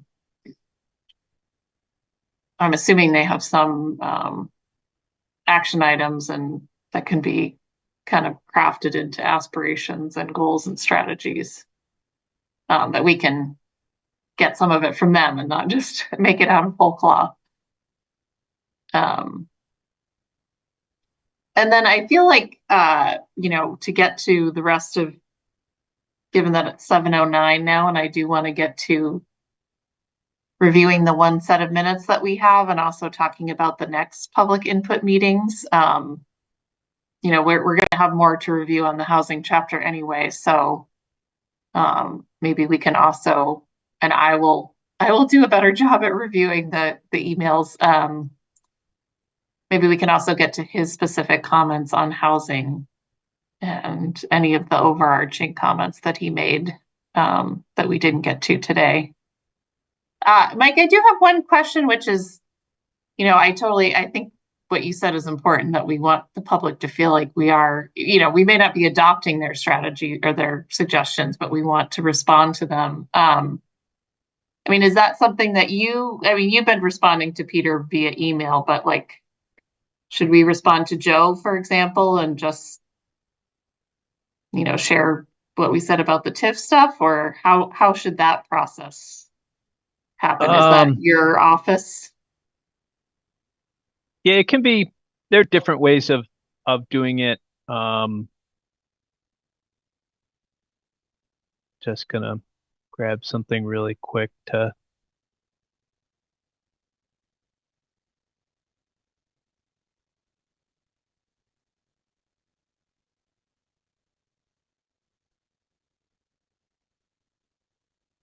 See if that's one.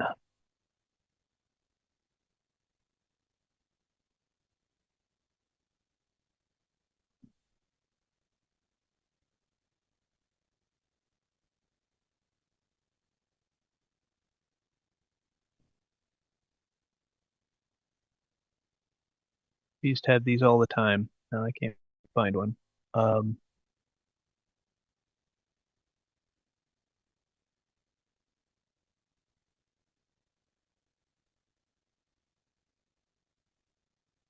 Keep adjusting it, and I don't know why. Oh, just switching it to a separate page. Stop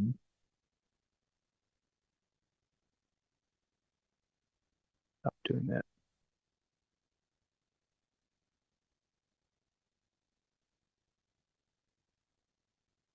All right, I'm not sure why it's doing it. But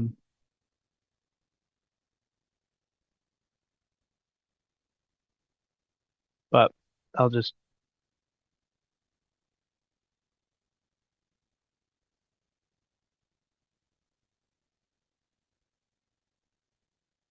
share my screen really quick.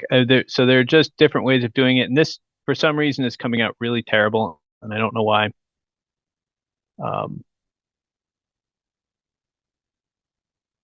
It's decided as putting column A over here on the left and then B and C.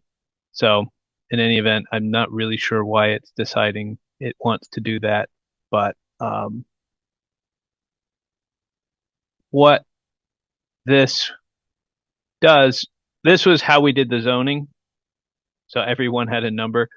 Every time somebody made a public comment, we just added it to another box on the left. And then we made a staff recommendation, and then the council and the planning commission made a decision. What's actually in here doesn't really matter. That was a way that we handled all the public comments. And these went on for pages and pages and pages and pages, hundreds and hundreds and hundreds of comments. And it was our way of being able to say, we heard you, we reviewed it. We don't have to do that. But I'm just using that as a little bit of an example of that was how we did it. We could just go through and say, email people back and say, yeah, we didn't make the change. We don't technically have to respond to everybody on every comment. I know that we don't technically have to, but I think it's to me, it seems like a good practice. And I had forgotten about that matrix. I think if you or your staff is willing to do that, I think that's a much better way to kind of keep track of public comment and our response, or public input in our response, and have something if somebody's like, hey, you never responded to it's like, then we can just go and look at the matrix. So if you have the capacity to do that, I think that's an awesome process and easier than emailing people back and forth. To me, that seems cleaner. Yeah, because there's something we can then put online, and just if people say, oh, what did you do about my comment? It's like, oh, well, it's in the matrix. You can look at, we don't put people's names. We just say, right, here was the comment that we received. And then if people think we didn't have a comment in there, again, there's a lot of things people say that really just aren't comments. They're just people pontificating on their thoughts and ideas. But where there's something you can grab onto and say, maybe we should have a policy that says this. Maybe we should have a resilience chapter. Maybe we should have this. Staff recommendation is we should not make any changes to the TIF. Planning Commission decision, we've decided not to change the TIF recommendation. That's all in there. Great. So I'll start to build out a matrix. And I'll find one that's, I think the issue with that one was for some reason it got itself reformatted in 8.5 by 11. So it broke it into multiple pages where usually it's on an 11 by 17. So it would all fit on a single sheet and it would work better. But for some reason, this new Excel has having some issues. Okay. But I'll build those out and we can add to them. If there's any comments that we think are missed, we can add them in. Great. Yeah, that'd be great for us to have. So I'd like to move on just for the plan for the next chapters and then approve those minutes unless anyone has any last things they wanted to bring up. Okay. All right. So let's talk about, let's see. So your suggestions for the next chapters were transportation, energy, utilities, and facilities. And those storyboards all ready to go? I've reached out to SE Group to start working on them. Most of the storyboards are all built out. It's just coming up with some final things. Transportation needs like 3 pictures. Oh, okay. So those types of things they're trying to come up with. We're missing one data layer that I just can't find, and I got to figure out how we track it down. It was in a plan that we had done.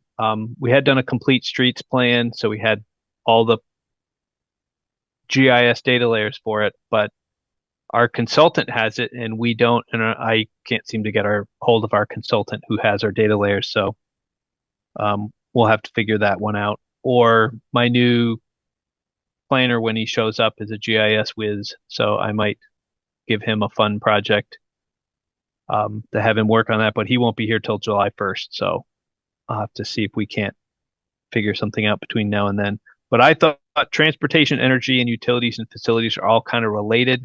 Not all utilities and facilities, obviously sewer and water are not related to energy, but there's a lot of other things that are related. So I just have to give my wife my keys. Just a second.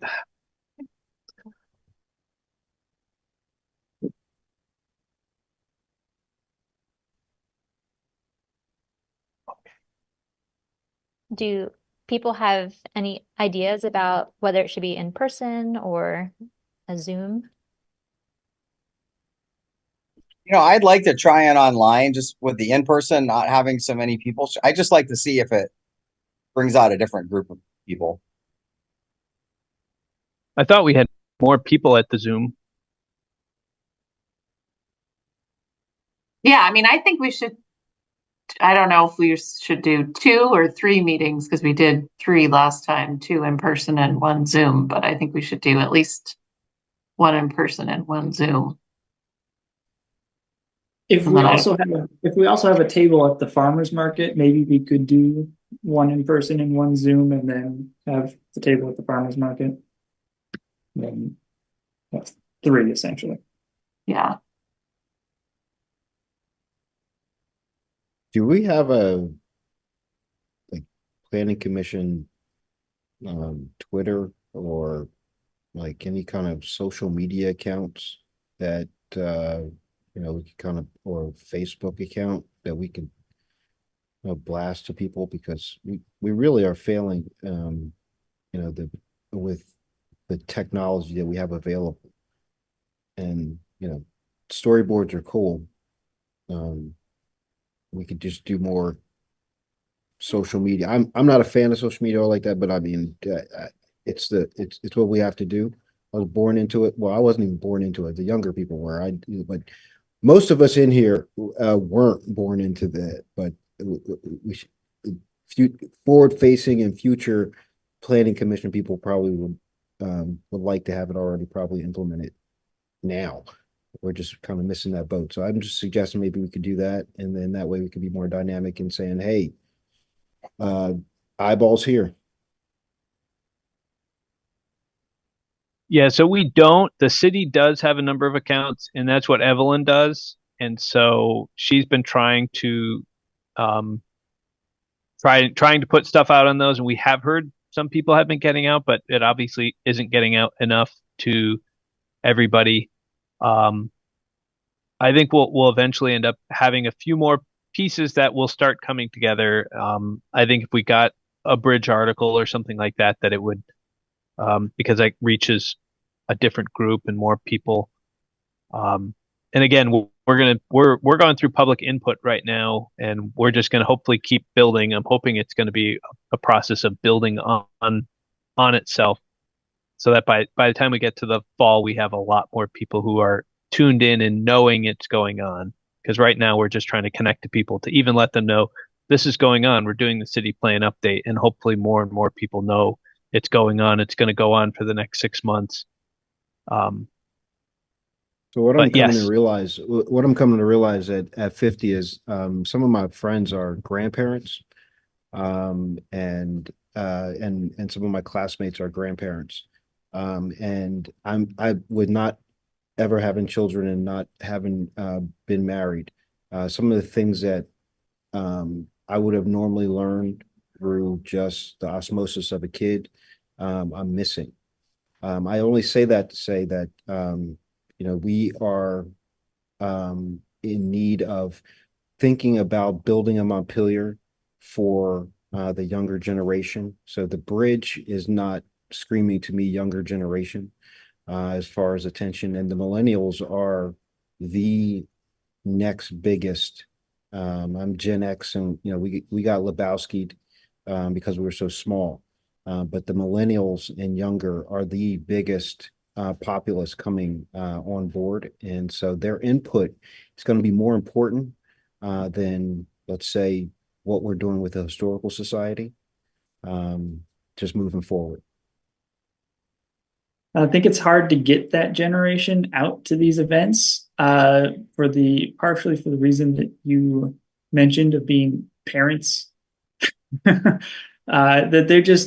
they're busy during the time that we do this stuff, which I think That's is what I why. mean. That's what I mean. The social media may help you all. I'm like, tell us how can we get to you? I mean, we talked about this at the last meeting briefly about, using our own connections of emails that we have from people in town, you know, sending out to the families that I coached their kids in soccer, parents that we know at school. But I think the farmers market is a great opportunity to grab people that and a diverse crew as well, of people who are going out there anyways, and it's at a time, it's not in the evening when parents have extracurriculars or dinner time or bedtime or something like that. But I mean, even using the bridge is a good idea too. We need that we need that segment of the population. I don't know. We just tell your friends, I guess, right? Everybody I pass in the neighborhood, hey, I'm new on the planning commission. We've got meetings. And they don't, I mean, I think it's good to emphasize too, they don't even have to come to the meetings. I mean, I think they can email Mike with comments. I mean, that's for people who find the online interface too much, or, can't come to a meeting. Take a look at what's online and yeah, definitely. and email Mike. But yeah, I agree with you. I think it's hard to get, even if we had the most savvy social media team, I just think it's hard to get attention to this because there is kind of it's not a one single hot button issue. We need we need a concert and then an art like auction on Langdon. A city plan fest. there's and the reason why the farmers market works is there's an expression of meeting people where they are, and sometimes that's that's physical. It's an actual just find out where people are, and you set up in places where you're going to have a lot of people around, and that's why the farmers market kind of works. Of course, I did the first one, and it was great. We had a lot of conversations, a lot of people who weren't from Montpelier, so they were still very interesting conversations, but people from Vancouver, people from all over the place. So, but it was good. It was we got responses from people that we normally wouldn't get. So I thought it was a good opportunity, and I think we'll keep doing them. And I'll let you guys know the next time when we're doing them. So, Carlton, if you want to show up and hang out at the table, we can all do that. And I might need some coverage too, so I'll let you guys know. Happy to share the load, and some of the reason inside game why you were seeing Vancouver people was because that school, I believe, is transferring people from the West Coast to here, and then people from here out there, because it was recently bought by a particular institution. I'm not sure too much, but you probably saw a lot of West Coast people come in because that was them. Yeah, I mean, Interesting. I'm very interested in attending the farmers market, and I should be around for a lot of Saturdays. But so does it make sense? Will we have time to get the storyboards together, and will enough planning commissioners be attending if we did, a public input session on our next two meetings, which I think are June 24th and July 8th? And one could be Zoom and one could be in person.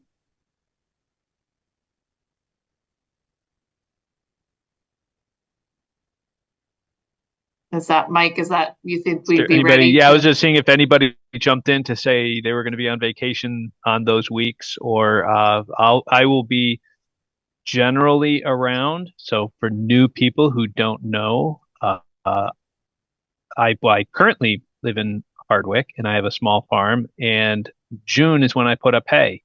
So every once in a while it comes up where all of a sudden you make hay when the sun shines. So if it happens to be that Monday afternoon I am baling hay, I will not be at our public input meeting because I just can't. It's not possible. I've got to put up the hay. What's the almanac say? What's the almanac say? What's the almanac say?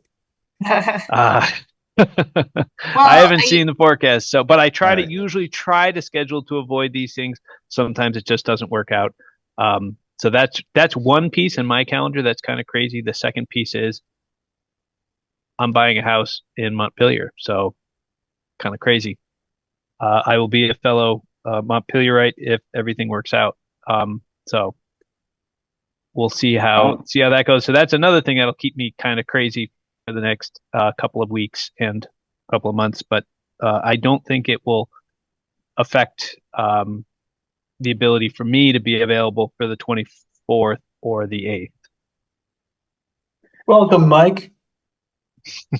Thanks, Aaron. A vote of confidence in your where you work. Are you gonna say, Brian? I was gonna say, I'm good on the 24th, and I'll be away that week of July 8th. But that's no reason not to have the thing. I'm not a make or break person. I'm one person. I kind of feel like, I don't know what other people's schedules are. I'm just gone 1 week in August, but I feel like late July and August, I don't know if it feels like a lot of people are going to be away. So should we try to bang out these two, or bang out, I shouldn't say. Should we try to do 2 more public input sessions, or just put it off to the fall? I'm not sure, given what you said about your schedule, I think it's good. I would rather see us keep moving on getting these done, because even if we get these 3 done, we still have 6 more to go. Right. So I wouldn't want to wait till the fall, because then we're into the winter. I assume if you are caught up with hay or moving, but we can still have the meeting. We just wouldn't have your assistance and expertise, but yeah. And you guys would have seen my presentations enough to probably be able to go through some of the slides for folks after seeing it 10 times. So it probably would get pretty easy for you guys if I happen to miss one for any reason. Most planning commissions meet throughout the state without any planning directors. We're a fortunate community that we've got planning folks that staff these meetings. So which one should be in person, and where should we have it? Should we do it at the Elks or another site, or do you want to, is that just something you can work on? And I forget how early we should, I mean, we should start probably, but if we can get the sort of the word out as soon as possible. I kind of like the country club road site, even though I've got to get some better signage to point people to where to get to the back door. So next time we're going to have some push signs, because that was the first time I'd been there for a meeting and I hadn't realized just how around back it was. So we're going to try to get some signs made up that'll be usable not just for this but for other times. I think it's ADA accessible, it's air conditioned, it's I thought it was a good site even if we didn't get a lot of people there at that time. So should we aim to do June 24th there or July 8th? Or does it matter? Okay. I feel like Okay. I feel like if we push it back as far as we can, that'll give us more runway to get the word out. And I think it's probably more important to have that notice for the in-person one as opposed to a Zoom one. Okay. All right, that sounds good. So let's do July 8th at the Elks, and then maybe like Mike, you and I could connect at some point so that I could sort of like be a backup to like know how to get into the building. Oh, yeah. I don't know. Maybe that's a good idea. All that stuff. And then I think the 8th would be a safer date for me. It's less likely I'll be. God, I would hope I've got all the hay in. It's supposed to be in before the end of June. So if it's July and I'm still putting up hay, then something has gone tragically wrong. Like last year when I got my June hay up in September because it never stopped raining. So could we possibly throw up something up on our website saying or asking the public where they would want it? It seems like we're making decisions for them, and that may not be accessible for everybody who lives downtown and the older population who may not want to navigate Zoom. So couldn't we just do like hey, we're doing this since we have more time baked in to the 8th, build that into a larger campaign of getting the word out by engaging the population of Montpelier and saying, hey, you want to have this here. Be a great opportunity. Maybe, I don't know what's going on with Rebel Rouser, but be a great opportunity to possibly take the paper down there and be like, hey, you're not doing anything with it. Let's bring some people in here. And it's right. If we're going to meet at the country club for certain things, we should do it consistently. I appreciate that, but we can move it around as well and bake that into the dynamic and the nimble of what we're trying to as we flex that muscle. Yeah, the only requirement is it has to be accessible. So we would have to review the space to make sure it is ADA accessible, and not all of the spaces are always end up being ADA accessible. Is Memorial Hall accessible? The one up on the college, is that it? Is that a ADA? I think it is. It might be. Because that would be a great, since we're doing things in the farmers market, it'd be a great kind of like focus area to bring the community as well. Farmers market, then you have that place, and it's just association back and forth in a way where it's easier to maintain cognitive sustainability on that. So which make it easy. Just make it easy. Just it's 7:33, and I do need to get off. Sorry to interrupt, but I don't know if I should cede to Maria if Maria has a few extra minutes, but we can also hold the meeting. This is good. Okay. Yeah, we can hold the minutes as well till the next meeting as well. Okay. That's not a big deal. Let's hold the minutes, and it sounds like we have a plan for a Zoom meeting, public input meeting on those 3 chapters, June 24th, and then July 8th. Maybe we can just put in the announcement, let us know if you have thoughts on where to hold it, and then the Elks could be a backup since the city owns it. So it wouldn't require a lot of coordination. Does that make sense? I can make some calls too. This is not a big deal. Great. Yep. Let me know. Do we have a motion to adjourn? Yes. Okay, Carlton makes a motion to adjourn. Do we have a second? I'll second. Okay, great. All in favor? Hi. Bye. Okay. Aye. Okay, thanks everyone. So I'll see Thanks, you on the everyone. 20